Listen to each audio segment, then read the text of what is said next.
এর মধ্যে অনেক ভ্যারাইটি হয়, যেমন তাইওয়ান পিঙ্ক, বারুইপুরি, পালস, বারবি। এটা হচ্ছে পালস। চলো দেখাই তোমাদের যে পালস পেয়ারা কীরকম হয়।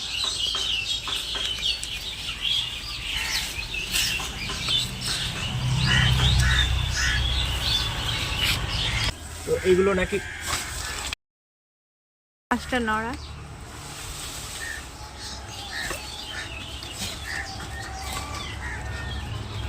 দেখো কত বড়। একটা কথা বলতে চাই, ইন্টারেস্টিং কথা পেয়ারা নিয়ে, যে পেয়ারার মধ্যে থেকে 5 টাইমস মোর মানে ভিটামিন সি কমলা লেবুর তুলনায়, যেটা এটাকে অন্যতম ভিটামিন সির মানে উৎস হিসাবে বলা হয়, তাই আমরা খেতে পারি। আর একটা ইন্টারেস্টিং কথা আর যে বলি, যে যারা পেয়ারা খাবে তাদের শরীরে কোলাজেন প্রোডাকশন বাড়বে।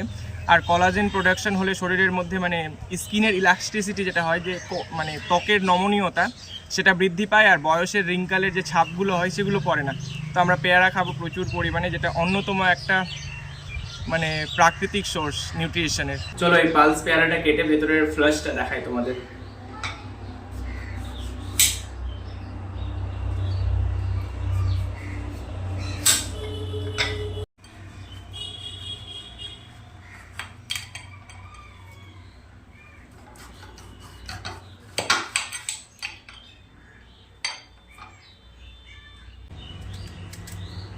টেস্ট করে বলি যে তাই পালস পেয়ারা কিরকম হয়।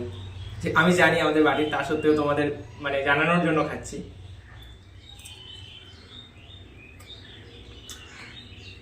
ভীষণ মিষ্টি, ভীষণ মিষ্টি। আর মুখে যে একটা দানাদার কিছু পড়ছে না, ওটা হচ্ছে স্ক্লেরাইডস। সেটা নিয়ে অন্য একটা ভিডিওতে বলে দেবো আমি।